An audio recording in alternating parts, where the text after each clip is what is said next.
Welcome to Aranya IAS academy. So நம்ம இந்த வீடியோவில் டிஎன்பிஎஸ்சியால் சமீபத்தில் நடத்தப்பட்ட ஒரு காம்படிட்டிவ் எக்ஸாமுடைய கொஷின் பேப்பர் பார்க்க போகிறோம். அதில் பொது தமிழ் கொஷினை மட்டும் பார்க்க போகிறோம். இந்த வீடியோவில் ஃபஸ்ட் பார்ட், அதாவது இந்த ஃபஸ்ட் பார்ட்டில் ஃபஸ்ட்டு 50 கொஷினை மட்டும் பார்க்க போகிறோம். இந்த 50 கொஷினை பொறுத்த வரையில் புக்கிலேருந்து எங்கே கேட்டிருக்காங்க, அதாவது ஸ்கூல் புக்கிலேருந்து என்னென்ன கொஷின் கேட்டிருக்காங்க அப்படின்றத புக் ப்ரூஃபோடு பார்க்க போகிறோம். சில கொஷின் மட்டும் டிகிரி ஸ்டாண்டர்டில் கேட்டதுனால அந்த கொஷினுக்கு உண்டான ஆன்சரை மட்டும் பார்க்கலாம். ஓகே, ஃபஸ்ட் கொஸ்டினை பாருங்கள். இஸ்மத் சன்னியாசி எனும் பட்டம் பெற்றவர் யார் அப்படின்னு கேட்டிருக்காங்க. ஸோ இதுக்கான ஆன்சர் வீரமாமுனிவர் தான். ஸோ இது எங்கே இருக்குது அப்படின்னு பார்த்துட்டிங்கன்னா 9th நியூ தமிழ் புக்கில் தேம்பாவணி அப்படின்ற லெசனில் அந்த தேம்பாவணியுடைய ஆசிரியரான வீரமாமுனிவரை பற்றி கொடுத்துருப்பாங்க. ஸோ அதில் வந்து பார்த்துட்டிங்க அப்படின்னா, துறவை கண்டு வியந்த சந்தா சாஹிப் இஸ்மத் சன்னியாசி என்னும் பட்டத்தை வீரமாமுனிவருக்கு அளித்தார். இந்த பாரசீக சொல்லுக்கு தூய துறவி என்று பொருள் அப்படின்னு கொடுத்துருப்பாங்க. ஸோ இஸ்மத் சன்னியாசி அப்படின்றது ஒரு பாரசீக சொல் என்பது கூடுதல் தகவல். ரெண்டாவது கொஸ்டினை பார்க்கலாம். கீழ்கண்டவற்றுள் பெருஞ்சித்திரனாரின் என் நூல் தமிழுக்கு கருவூலமாய் அமைந்துள்ளது அப்படின்னு கேட்டிருக்காங்க. இதுக்கான ஆன்சர் திருக்குறள் மெய்ப்பொருளுரை. இந்த கொஷினை பொறுத்தவரையில் 10th தமிழ் புக்கில் ஃபஸ்ட் யூனிட்டில் உள்ள அன்னை மொழியை அப்படின்ற ஒரு வாழ்த்து பாடல்லேருந்து எடுத்திருக்காங்க. ஸோ இந்த பாடலுக்கு கீழே பாவலர் பெருஞ்சித்திரனுடைய நூல்வெளி கொடுத்துருப்பாங்க. அந்த நூல்வெளியில் லாஸ்ட் லைன் பார்த்துட்டிங்கன்னா, இவரின் திருக்குறள் மெய்ப்பொருளுரை தமிழுக்கு கருவூலமாய் அமைந்துள்ளது அப்படின்னு கொடுத்துருப்பாங்க. ஓகே, நெக்ஸ்ட் கொஸ்டின் பார்க்கலாம். சேக்கிழார் பிள்ளை தமிழ் என்ற நூலை படைத்தவர். ஸோ இதுக்கான ஆன்சர் மகாவித்வான் மீனாட்சி சுந்தரனார். ஸோ இந்த கொஷின் எங்கேன்னு எடுத்துருக்காங்க அப்படின்னு பார்த்துட்டிங்கன்னா 11th நியூ தமிழ் புக்கில் ஃபஸ்ட் யூனிட்டுடைய லாஸ்ட்டில் பார்த்துட்டிங்கன்னா சான்றோர் சித்திரம் அப்படின்னு கொடுத்துருப்பாங்க. ஸோ அதில் வந்து மகாவித்வான் மீனாட்சி சுந்தரனாரை பற்றி கொடுக்கும்போது இவர் இயற்றிய சேக்கிழார் பிள்ளை தமிழ் என்ற நூல் அப்படின்னு மென்ஷன் பண்ணியிருப்பாங்க. ஸோ நெக்ஸ்ட் கொஷின் பார்க்கலாம். தமிழ் பண்பாடு என்ற இதழை தொடங்கியவர் யார்? ஸோ இதுக்கான ஆன்சர் பேராசிரியர் தனிநாயகம் அடிகள் தான். இந்த கொஷினை பொறுத்த வரையில் 9th நியூ தமிழ் புக்கில் லாஸ்ட் யூனிட் விரிவாகும் ஆளுமை அப்படின்ற ஒரு துணைப்பாடம் இருக்கும். ஸோ அந்த துணைப்பாடத்தில் தனிநாயகம் அடிகளை பற்றி அவருடைய நூல்வெளியில் கொடுத்துருப்பாங்க. இவர் தொடங்கிய தமிழ் பண்பாடு அப்படின்னு மென்ஷன் பண்ணியிருப்பாங்க. ஸோ தமிழ் பண்பாடு என்ற இதழை தொடங்கியவர் பேராசிரியர் தனிநாயகம் அடிகள். நெக்ஸ்ட் கொஷின், நுண்ணிய நூல் பல கற்றவருக்கே அமைந்த அரிய கலை எதுன்னு கேட்டிருக்காங்க. ஸோ இதுக்கான ஆன்சர் பேச்சுக்கலை. இந்த கொஷின் எங்கே எடுத்துருக்காங்க அப்படின்னு பார்த்துட்டிங்கன்னா 10th old Tamil book. So 10th old Tamil புக்கில் பார்த்துட்டிங்கன்னா பேச்சுக்கலை அப்படின்னு ஒரு லெசன் இருக்கும். ஸோ அதில் நுண்ணிய நூல் பல கற்றவருக்கே அமையத்தக்க அரியதொரு கலை அப்படின்னு பேச்சுக்கலையை மென்ஷன் பண்ணி கொடுத்துருப்பாங்க. ஓகே, நெக்ஸ்ட் கொஷின் பார்க்கலாம். நெக்ஸ்ட் கொஷின் வந்து ஒரு பொறுத்துக்க. இதில் ஜெயகாந்தன், சோ தர்மன், கி ராஜநாராயணன், ஆர் சூடாமணிலாம் பற்றி கொடுத்துருக்காங்க. ஸோ அவங்க எழுதின நூல்லாம் கேட்டிருக்காங்க. ஸோ இதில் வந்து நம்ம ஒன்று பொறுத்தனாலே ஆன்சர் வர மாதிரி இருக்குது. தர்க்கத்திற்கு அப்பாலை பொறுத்த வரையிலும் 10th நியூ புக்கில் சிறுகதை கொடுத்துருப்பாங்க ஜெயகாந்தனை பற்றி கொடுத்ததில். ஸோ அதை பொறுத்தனாலே மீதி ஆன்சர் எல்லாமே வருது. ஸோ நெக்ஸ்ட் கொஸ்டின் பார்க்கலாம். அரசன் அரசி வேடமிட்டு ஆடப்படும் இவ்வாட்டத்தை புறவி ஆட்டம், புறவி நாட்டியம் என்ற பெயர்களிலும் அழைப்பர். ஸோ எதை இந்த மாதிரி பெயர்களில் அழைக்கிறாங்க அப்படின்னு கேட்டிருக்காங்க. ஸோ இதுக்கான ஆன்சர் பொய்க்கால் குதிரை ஆட்டம். இந்த கொஷினை பொறுத்த வரையிலும் 10th நியூ தமிழ் புக்கில் நிகழ்கலை அப்படின்னு ஒரு லெசன் இருக்குது. ஸோ அந்த நிகழ்கலை லெசனில் பொய்க்கால் குதிரை ஆட்டம்னு ஒரு சப் டாப்பிக்கில் அரசன் அரசி வேடமிட்டு ஆடப்படும் இவ்வாட்டம் புறவி ஆட்டம், புறவி நாட்டியம் என்ற பெயர்களிலும் அழைக்கப்படுகிறது அப்படின்னு மென்ஷன் பண்ணி கொடுத்துருப்பாங்க. ஸோ 8வது வினா பார்க்கலாம். கவிஞர் சீசு செல்லப்பா அவர்களுக்கு சாகித்ய அகாடமி விருது எந்த நூலுக்கு வழங்கப்பட்டது? ஸோ இதற்கான விடை சுதந்திர தாகம். இந்த கொஷினை பொறுத்த வரையும் 11th நியூ தமிழ் புக்கில் வாடிவாசல்னு ஒரு துணைப்பாடம் இருக்கும். ஸோ இது வந்து சீசு செல்லப்பாவுடைய ஒரு புதினம் தான். அதில் சீசு செல்லப்பாவினுடைய நூல்வெளியில் பார்த்துட்டிங்கன்னா லாஸ்ட் பாயிண்ட், இவருடைய சுதந்திர தாகம் புதினத்திற்கு 2001ஆம் ஆண்டுக்கான சாகித்ய அகாடமி விருது கிடைத்தது அப்படின்னு கொடுத்துருப்பாங்க. Okay, next question.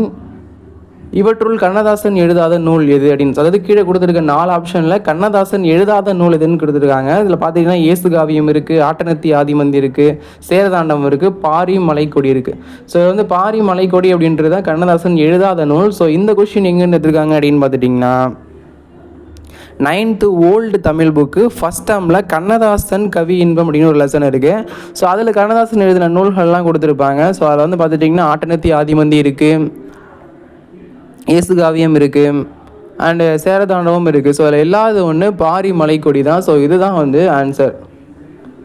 ஸோ 10வது வினா, உறுதி உறுதி ஒன்றே சமூகம் என்று என்னாருக்கு இறுதி இறுதி என சமுதாய உணர்வை பாடியவர் யார் அப்படின்னு கேட்டிருக்காங்க. ஸோ இதற்கான ஆன்சர் பாரதிதாசன். ஸோ இந்த கொஷின் எங்கேருந்து எடுத்திருக்காங்க அப்படின்னு பார்த்துட்டிங்கன்னா 12th old book. So 12th old Tamil புக்கில் புத்தகச்சாலை அப்படின்னு ஒரு பாடல் கொடுத்துருப்பாங்க. அதாவது புதுக்கவிதை அப்படின்ற ஒரு டாப்பிக்கில் வரக்கூடிய சப் டாபிக் தான் இது. ஸோ இது வந்து பாரதிதாசன் எழுதின ஒரு பாடல். ஸோ அதில் வந்து கீழே கொடுத்துருப்பாங்க, உறுதி உறுதி ஒன்றே சமூகம் என்று என்னாருக்கு இறுதி இறுதி என சமுதாய உணர்வும் மிக்கழ பாடிய புரட்சி கவிஞர் பாவேந்தர் பாரதிதாசனார் ஆவார் அப்படின்னு கொடுத்துருப்பாங்க. ஓகே, நெக்ஸ்ட்டு பொதுமை வேட்டல் என்னும் நூலின் ஆசிரியர் யாருன்னு கேட்டிருக்காங்க. ஸோ பொதுமை வேட்டல் என்னும் நூலினுடைய ஆசிரியர் திருவி கல்யாண சுந்தரனார்.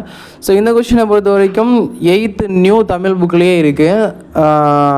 அதாவது வந்து பல்துறை கல்வி அப்படின்ற ஒரு துணை பாடத்தில் திருவிக்கா பற்றி கொடுத்துருக்குற அந்த நூல்வெளியில் அவர் எழுதின நூல் அப்படின்னு கொடுக்கும்போது அதில் பொதுமை வேட்டலும் மென்ஷன் பண்ணியிருப்பாங்க. ஸோ நெக்ஸ்ட் கொஷின், 1863ஆம் ஆண்டு சென்னை பல்லாவரம் செம்மண் மேட்டு பகுதியில் எலும்பையும் கற்கருவிகளையும் கண்டுபிடித்த தொல்லியல் அறிஞர் யார் அப்படின்னு கேட்டிருக்காங்க. ஸோ இதுக்கான ஆன்சர் ராபர்ட் ப்ரோஸ்புட். ஸோ இந்த கொஷினை பொறுத்த வரைக்கும் 9th நியூ புக்கில் உள்ள 9th நியூ தமிழ் புக்கில் அகழாய்வுகள் அப்படின்னு ஒரு லெசன் இருக்குது. ஸோ அந்த அகழாய்வுகள் லெசனில் அதில் மென்ஷன் பண்ணியிருப்பாங்க, 1863ஆம் ஆண்டு ராபர்ட் ப்ரோஸ்போர்ட் என்னும் தொல்லியல் அறிஞர் சென்னை பல்லாவரம் செம்மண் மேட்டு பகுதியில் எலும்பையும் கற்கருவிகளையும் கண்டுபிடித்தார் அப்படின்னு கொடுத்துருப்பாங்க. So most of the question எல்லாம் பார்த்தீங்க அப்படின்னா நேரடியாகவே புக்கில் இருந்து எடுக்கப்பட்ட வினாக்களாக இருக்குது. ஸோ நெக்ஸ்ட் கொஷின் பார்க்கலாம். பின்வரும் தொடர்களுள் கனிமவியல் பற்றிய தொடர் எது? அதாவது 13வது வினா, இதில் கனிமவியல் பற்றிய தொடர் எதுன்னு கேட்டிருக்காங்க. ஸோ இதற்கான ஆன்சர் ஐவேறு வனப்பின் இலங்கு கதிர் விடவும் நலங்கெழும் மணிகளும் அப்படின்னு கொடுத்துருக்காங்க. ஸோ இந்த கொஷின் எங்கே எடுத்துருக்காங்க அப்படின்னு பார்த்துட்டிங்கன்னா 10th ஓல்டு தமிழ் புக்கில் தமிழ் மொழியில் அறிவியல் சிந்தனைகள் அப்படின்னு லெசன் இருக்குது. ஸோ அதில் வந்து கனிமவியல் அறிவு அப்படின்ற சப்டாபிக்கு கீழே வரக்கூடியது. சிலப்பதிகாரம் பல்வகை மணிகளையும் அதன் தன்மைகளையும் விளக்குகிறது. ஊர்கான் காதையில் ஒருமை தோற்றத்து ஐவேறு வனப்பின் இலங்கு கதிர் விடவும் நலங்கெழும் மணிகளும்னு டைரெக்டாகவே கொடுத்துருக்காங்க. Okay, next question, Ma Po Sivagnanam சட்டமன்ற மேலவைத் தலைவராக பதவி வகித்த ஆண்டு எது அப்படின்னு கேட்டிருக்காங்க. ஸோ இதுக்கான ஆன்சர் 1972 முதல் 1978 வரை தான். ஸோ இந்த கொஷினை பொறுத்த வரைக்கும் எல்லாருக்கும் தெரியும். ஸோ 10th தமிழ் நியூ புக்கில் மாப்போ சிவஞானத்தை பற்றிய ஒரு தன் வரலாற்று நூலான சிற்றகல் ஒளி அப்படின்ற ஒரு லெசன் கொடுத்துருப்பாங்க. ஸோ அதில் அவரை பற்றிய நூல்வெளியில் டைரெக்டாகவே இந்த கொஷினுக்கான ஆன்சரே இருக்கும். நெக்ஸ்ட் கொஷின், உவமணி என்ற சொல்லின் பொருள் என்ன? ஸோ அதனுடைய ஆன்சர் மணமலர். இது வந்து ஒரு சொல்லும் பொருள் தான். ஸோ 10th தமிழ் நியூ புக்கில் தேம்பாவணி லெசனில் சொல்லும் பொருளில் இது டைரெக்டாகவே இருக்குது. ஸோ நெக்ஸ்ட் கொஷின் பார்க்கலாம். புலமை கதிரவன் என்ற தமிழறிஞர்களால் போற்றப்பட்டவர் யார்? ஸோ இதுக்கான ஆன்சர் மகாவித்வான் மீனாட்சி சுந்தரனார். ஸோ இந்த கொஷின் எங்கே எடுத்துருக்காங்க பார்த்தீங்கன்னா 11th நியூ தமிழ் புக்கில் அதே சான்றோர் சித்திரம் ஃபஸ்ட் யூனிட்டில் லாஸ்ட்டில் சான்றோர் சித்திரம்ட்டு மகாவித்வான் மீனாட்சி சுந்தரனாரை பற்றி கொடுத்துருப்பாங்க. ஸோ அதில் டேரெக்டாகவே மென்ஷன் பண்ணி கொடுத்துருப்பாங்க. தமிழ் இலக்கிய வரலாற்றில் புலமை கதிரவன் என தமிழறிஞர்கள் போற்றிய தமிழ் மொழி பெரும்புலவர் மகாவித்வான் மீனாட்சி சுந்தரனார் ஆவார்னு கொடுத்துருப்பாங்க. 17வது வினா, ஆங்கில நாடக இலக்கணத்தை அடிப்படையாக கொண்டு இயற்றப்பட்ட நாடக இலக்கண நூல் எதுன்னு கேட்டிருக்காங்க. ஸோ இதற்கான ஆன்சர் நாடகவியல். ஸோ இது எங்கே எடுத்திருக்காங்கன்னு பார்த்துட்டிங்கன்னா அதே இல்லை இது வந்து 12th நியூ தமிழ் புக்கில் அதே சான்றோர் சித்திரம் தான். ஆனால் இது 12th தமிழ் நியூ புக்கில் வரக்கூடியது. ஸோ பார்த்துட்டிங்கன்னா பரிதிமாறு கலைஞரை பற்றி கொடுத்துருப்பாங்க. ஸோ பரிதிமாறு கலைஞரை கொடுத்துருக்க பார்த்தீங்கன்னா ஆங்கில நாடக இலக்கணத்தை அடிப்படையாக கொண்டு நாடகவியல் என்னும் நாடக இலக்கண நூலையும் இயற்றினார் அப்படின்னு கொடுத்துருப்பாங்க. ஓகே, 18வது வினா, இவற்றில் காப்பியத்தை குறிக்காத சொல், அதாவது கீழே வந்து 4 ஆப்ஷன் இருக்குது. அந்த 4 ஆப்ஷனில் காப்பியத்தை குறிக்காத சொல் எதுன்னு கேட்டிருக்காங்க. ஸோ அதற்கான ஆன்சர் காவிய தரியம் தான். ஸோ மீதி 3 இருக்கிற அகலகவியாக இருக்கட்டும், மகாகாவியமாக இருக்கட்டும், விருத்தச்செயலாக இருக்கட்டும், ஸோ இது 3மே வந்து பார்த்துட்டிங்கன்னா ஆக்சுவலாக அந்த கொஷினை எங்கே எடுத்துருக்காங்க அப்படின்னு பார்த்துட்டிங்கன்னா 12th new Tamil book. So 12th new Tamil புக்கில் காப்பிய இலக்கணம் அப்படின்னு ஒரு லெசன் இருக்கும். ஸோ அந்த லெசனுக்குள்ளே ஒரு பாக்ஸ் கொஷின் நாங்கள் காப்பியத்தை குறிக்கும் பிற பெயர்கள்னு கொடுத்து சில பேர்லாம் கொடுத்துருப்பாங்க. அதில் அகலக்கவியும் இருக்குது, விருத்தச்செயலும் இருக்குது, மகாகாவியமும் இருக்குது. ஸோ இல்லாத ஒரு பேர்னா காவிய தரியம் தான். ஸோ இதற்கான ஆன்சர் காவிய தரியம். ஸோ நெக்ஸ்ட் கொஷின், தமிழகத்தில் பிரகல்லாதன் கதையினை கூத்தாக நிகழ்த்துகின்ற இடம் எதுன்னு கேட்டிருக்காங்க. ஸோ இதற்கான ஆன்சர் காரைக்குடி. இந்த கொஷின் வந்து பார்த்துட்டிங்கன்னா 12th சிறப்பு தமிழ் புத்தகத்திலேருந்து கேட்டிருக்காங்க. ஸோ 12th சிறப்பு தமிழ் புத்தகத்தில் பார்த்திங்கன்னா நாட்டார் அரங்க கலைகள் அப்படின்னு ஒரு லெசன் இருக்கும். ஸோ அதில் வந்து தமிழ்நாட்டில் தெருக்கூத்து அப்படின்னு ஒரு சப்டாபிக். அந்த சப்டாபிக்கில் லாஸ்ட் பாயிண்ட் பார்த்துட்டிங்கன்னா காரைக்குடியை சுற்றியுள்ள பகுதிகளில் பிரகல்லாதன் கதையினை கூத்தாக நிகழ்த்துகின்றன அப்படின்னு டைரெக்டாகவே கொடுத்துருக்காங்க. ஸோ பார்த்துக்கோங்க, சிறப்பு தமிழ் புத்தகத்திலேருந்து நமக்கு வினாக்கள் கேட்கப்படுகிறது. ஸோ ஓவராலாக லாஸ்ட் குரூப் 4ல் கூட சிறப்பு தமிழ்லேருந்து கிட்டத்தட்ட ஒரு 12 வினாக்கள் கேட்கப்பட்டிருந்தது. ஸோ நெக்ஸ்ட் கொஸ்டின் பார்க்கலாம். நடுத்தர மக்களின் வாழ்க்கையையும் பெண்களின் நிலையையும் குறித்து சிறுகதை படைத்தவர் டேஷ். வட்டார வழக்கு மொழியில் கதை சொல்லும் முறையில் சிறுகதையை படைத்தவர் டேஷ் முறையே. அதாவது 2 கொஷினை சேர்த்து ஒரே கொஷினாக கேட்டிருக்காங்க. இதில் நம்ம ஃபஸ்ட்டு கொஷினை பார்த்தீங்கன்னா நடுத்தர மக்களின் வாழ்க்கையையும் பெண்களின் நிலையையும் குறித்து சிறுகதை படைத்தவர் யார் அப்படின்னு கேட்டிருக்காங்க. ஸோ இந்த கொஷின் வந்து பொறுத்தவரையில் 11th சிறப்பு தமிழ் புத்தகம். ஸோ 11th சிறப்பு தமிழ் புத்தகத்தில் கதையியல் அப்படின்னு ஒரு லெசன் இருக்குது. அந்த கதையில் ஒரு கதை வரும். ஸோ அந்த கதைக்கு கீழே வந்து பார்த்திங்கன்னா சூடாமணியை பற்றி அவங்களுடைய நூல்வெளி கொடுத்துருப்பாங்க. அதில் பார்த்திங்கன்னா நடுத்தர மக்களின் வாழ்க்கையையும் குறிப்பாக பெண்களின் நிலையையும் தமது எளிமையான மொழியில் எழுதியவர் அப்படின்னு டேரெக்டாகவே கொடுத்துருப்பாங்க. ஸோ ஃபஸ்ட் கொஸ்டினுக்கு ஆன்சர் சூடாமணி. 2வது கொஸ்டின் கி ராஜநாராயணன் தான். ஸோ இது வந்து டேரெக்டாக நீங்கள் பார்த்திங்கன்னா 10th நியூ புக்லேயே இருக்கும். அதாவது கோபாலபுரத்து மக்கள் பற்றி நம்ம இருக்கு இல்லையா. ஸோ அதில் உள்ள நூல்வெளியை படித்து பார்த்தீங்கனாலே இது உங்களுக்கு புரியும். ஓகே, நெக்ஸ்ட் கொஸ்டின் பார்க்கலாம். மராட்டிய காலத்தில் தஞ்சைக்கு வந்ததாகவும் டேஷ் ராஜஸ்தானில் டேஷ் என்றும் அழைக்கப்படும் கலை முறையே. ஸோ இதற்கான ஆன்சர் பொய்க்கால் குதிரையாட்டம். இன்னொன்று வந்து இது கச்சிக்கொடின்னு, ராஜஸ்தானில் கச்சிக்கொடின்னு சொல்லுவாங்க. ஸோ இது எங்கே இருக்குது அப்படின்னு பார்த்துட்டிங்கன்னா 10th நியூ தமிழ் புக்கில் பார்த்திங்கன்னா நிகழ்கலைன்னு ஒரு பாடம் இருக்குது. அந்த நிகழ்கலையில் குதிரையாட்டம், இந்த பொய்க்கால் குதிரை அந்த சப்டாபிக்கு கீழே வரக்கூடியது தான். ஸோ இதற்கான ஆன்சர். அடுத்து 22வது என்ன பார்க்கலாம். நான் பிச்சமூர்த்தி அவர்கள் சிறிது காலம் டேஸ் இதழில் பணியாற்றி இருந்தார். ஸோ எந்த இதழில் பணியாற்றினார் அப்படின்னு கேட்டிருக்காங்க. ஸோ இதுக்கான ஆன்சர் நவ இந்தியா. இந்த கொஸ்டினை பொறுத்த வரைக்கும் எங்கே இருக்குது அப்படின்னு பார்த்தீங்கன்னா 9th நியூ தமிழ் புக்கில் பார்த்துட்டிங்கன்னா ஒளியின் அழைப்பு அப்படின்னு ஒரு பாடல் கொடுத்துருப்பாங்க, ஒரு கவிதை கொடுத்துருப்பாங்க. அதில் நான் பிச்சமூர்த்தியினுடைய நூல்வெளியில் டைரெக்டாகவே மென்ஷன் பண்ணியிருப்பாங்க. நவ இந்தியா, அதாவது ஹனுமன் நவ இந்தியா ஆகிய இதழ்களின் துணை ஆசிரியராகவும் இருந்தார். ஸோ இதனுடைய ஆன்சர் நவ இந்தியா.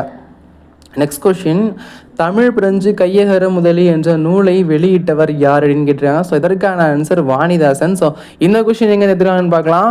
12th ஓல்டு தமிழ் புக்கில் பார்த்துட்டிங்கன்னா மறுமலர்ச்சி பாடல்கள் அப்படின்னு ஒரு டாபிக் இருக்கும். ஸோ அதில் கீழே வரக்கூடிய சப் டாபிக் காடு அப்படின்னு கொடுத்துருப்பாங்க. ஸோ இந்த காடு பாடல் எழுதின யார் அப்படின்னா வாணிதாசன் தான். அந்த பாடலுக்கு கீழே வாணிதாசனுடைய ஆசிரியர் குறிப்பில் டைரெக்டாகவே தமிழ் பிரெஞ்சு கையகர முதலி என்ற நூலை வெளியிட்டார் அப்படின்னு கொடுத்துருப்பாங்க. ஸோ அதற்கான ஆன்சர் வாணிதாசன். நெக்ஸ்ட் கொஸ்டின் பார்க்கலாம்.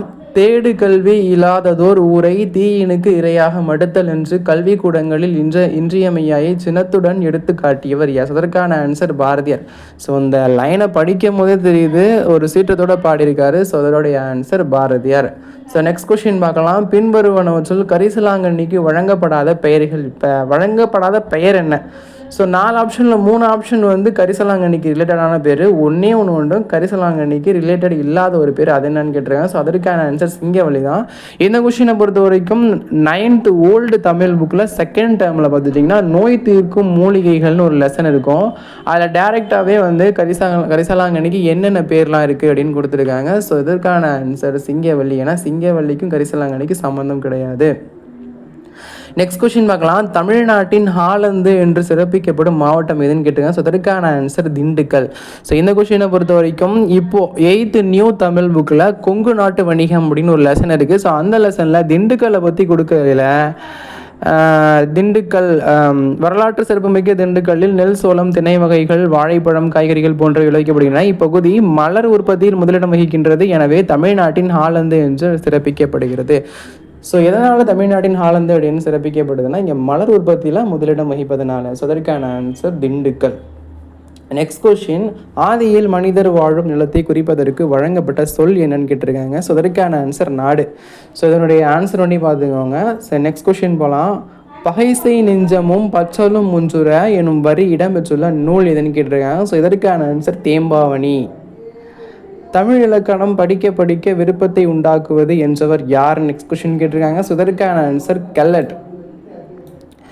ஸோ இந்த கொஷின் எங்கே எடுத்துருக்காங்க அப்படின்னு பார்த்துட்டிங்கன்னா 10th ஓல்டு தமிழ் புக்கில் உயர்தனி செம்மொழின்னு ஒரு லெசன் இருக்குது. ஸோ அந்த லெசனுக்குள்ளே வரக்கூடியதான் தமிழ் இலக்கணம் படிக்க படிக்க விருப்பத்தை உண்டாக்குவது என்பார் கெல்லட்டுன்னு டேரெக்டாகவே கொடுத்துருக்காங்க. ஸோ நெக்ஸ்ட் கொஷின் பார்க்கலாம். உலக நாட்குறிப்பு இலக்கியத்தின் தந்தை என அழைக்கப்படுபவர் யாருன்னு கேட்டிருக்காங்க. ஸோ இதற்கான ஆன்சர் சாமுவேல் பெப்பீஸ். இந்த கொஷினை பொறுத்த வரைக்கும் 11th நியூ தமிழ் புக்கில் பார்த்துட்டிங்கன்னா ஆனந்தரங்கம் நாட்குறிப்பு அப்படின்னு ஒரு லெசன் இருக்குது. ஸோ அந்த லெசனில் ஒரு பாக்ஸ் கொஷின் தான் இது, பார்த்துக்கோங்க. ஸோ இதற்கான ஆன்சர் சாமுவேல் பெப்பீஸ். நெக்ஸ்ட் கொஷின் கூற்று கொடுத்துருக்காங்க. ஸோ கூற்று ஒன்று, மணிமேகலை காப்பியத்தை எழுதியவர் மதுரை கூலவாணிகன் சீத்தலை சாத்தனார். ரெண்டாவது கூற்று, இவர் இயற்றிய காப்பியத்திற்கு பண்பாட்டு வரலாற்று காப்பியம் என்ற பெயரும் உண்டுன்னு கொடுத்துருக்காங்க. ஸோ மூன்றாவது கூற்று, பௌத்த சமய கருத்துக்கள் கூறப்பட்டுள்ளனன்னு கொடுத்துருக்காங்க. ஸோ இதில் எது சரி எது தவறு அப்படின்னு பார்த்துட்டிங்கன்னா அதனுடைய ஆன்சர் மூன்றுமே சரி தான். ஸோ இந்த கொஷினை பொறுத்த வரைக்கும் 9th நியூ தமிழ் புக்கில் மணிமேகலை பாடத்தில் டேரெக்டாகவே நூல்வெளியில் சீத்தலை சாத்தனாரை பற்றியாக இருக்கட்டும் இல்லை மணிமேகலை நூலை பற்றியும் டேரெக்டாகவே கொடுத்துருக்காங்க. நெக்ஸ்ட் கொஷின் 32வது கொஷின் சொல்ல வந்து ஒரு பொறுத்துக தான் குலசேகர் ஆழ்வார், திருமங்கை ஆழ்வார், பெரிய ஆழ்வார், திருமிசை ஆழ்வாரை பற்றி கொடுத்துருக்காங்க. ஸோ மிக முக்கியமானது. ஸோ இதில் ஆன்சரை மட்டும் பார்த்துக்கோங்க. நெக்ஸ்ட் கொஷின், ஊரெல்லாம் கூடி ஒலிக்கு அழுதுட்டு பேரினை நீக்கி பிணமென்று பேரிட்டு சூரையம் காட்டிடை கொண்டு போய் சுட்டிட்டு நீரினில் மூழ்கி நினைப்பொழிந்தார்களே என்று கூறியவர் யாருன்னு கேட்டிருக்காங்க.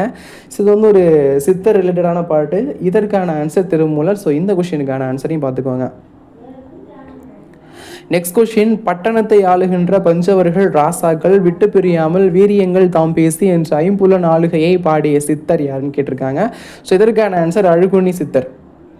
ஸோ இதுவுமே ஆன்சர் பார்த்துக்கோங்க. அதாவது சித்தர்களை பற்றி நீங்கள் எங்கே படித்தாலும் சரி, புத்தகத்திலாக இருக்கட்டும் இல்லை ப்ரீவியஸ் இயர் கொஷினாக இருக்கட்டும், கண்டிப்பாக சித்தர்களை பற்றி கொடுத்தாலே முக்கியமானது, ஏன்னா சிலபஸில் இருக்காங்க. ஸோ முக்கியமானது பார்த்துக்கோங்க.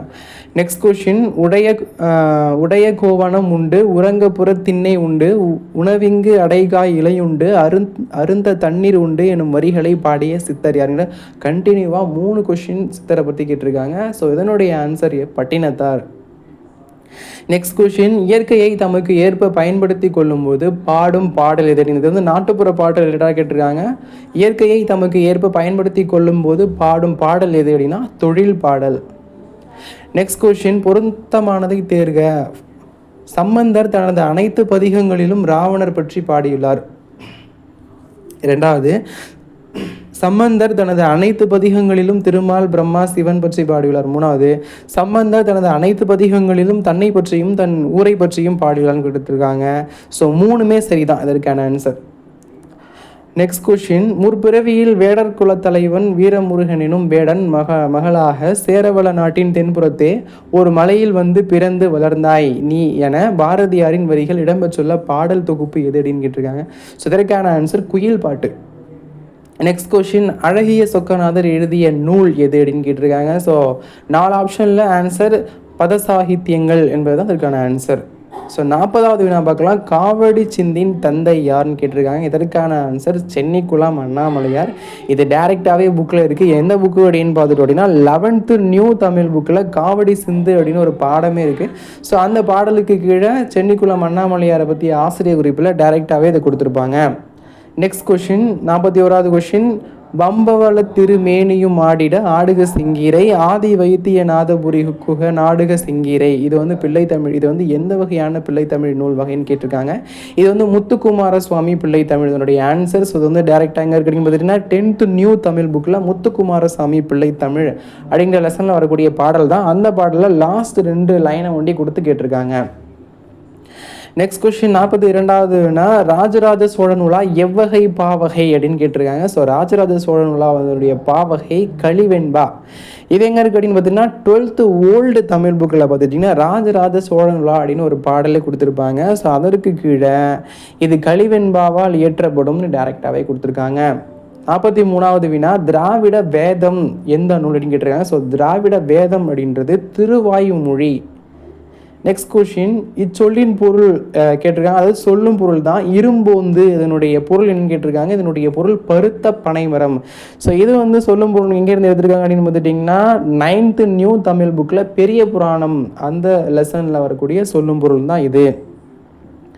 நெக்ஸ்ட் கொஷின் 45வது வினா, சண்பகமாலை சாற்றி சிவனை வழிபட சண்பக நந்தவனத்தை அமைத்ததாய் செண்பக பாண்டியன் என பெயர் பெற்றவர் யாருன்னு கேட்டிருக்காங்க. இதனுடைய ஆன்சர் சூடாமணி பாண்டியன். ஸோ இது எங்கே இருக்கு அப்படின்னு பார்த்துட்டிங்கன்னா 9th old Tamil book first term. So first டேர்மில் திருவிளையாடற் புராணம்னு உள்ள லெசனில் இன்ட்ரொடக்ஷன்லேயே கொடுத்துருப்பாங்க. இறைவனுக்கு சண்பக மாலை சாத்தி வழிபட கருதி சண்பக நந்தவனத்தை ஏற்படுத்தினான். இதனால் சூடாமணி பாண்டியனுக்கு சண்பக பாண்டியன் எனும் பெயரும் வழங்கலாயிற்றுன்னு டைரெக்டாகவே கொடுத்துருக்காங்க. ஓகே, நெக்ஸ்ட் கொஸ்டின் பார்க்கலாம். 46வது வினா, பண்பாட்டு வரலாற்று காப்பியம் என்று போற்றப்படும் நூல் எதுன்னு கேட்டிருக்காங்க. ஸோ இதனுடைய answer Manimekalai.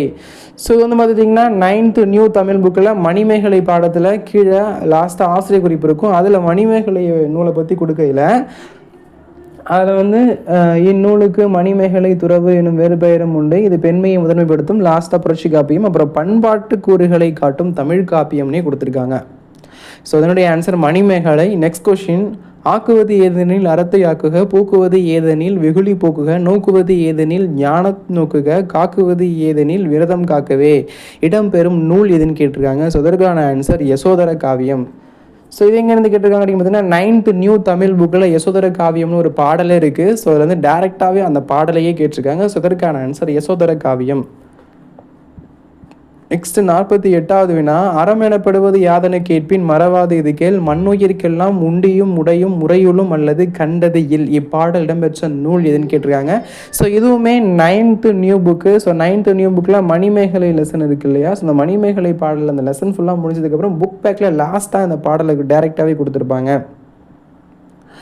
Okay, next question 49வது வினா, ஏடா போன்ற விழிச்சொற்கள் அதிகம் இடம்பெற்ற நூல் எதுன்னு கேட்டிருக்காங்க. இதற்கான ஆன்சர் கலித்தொகை.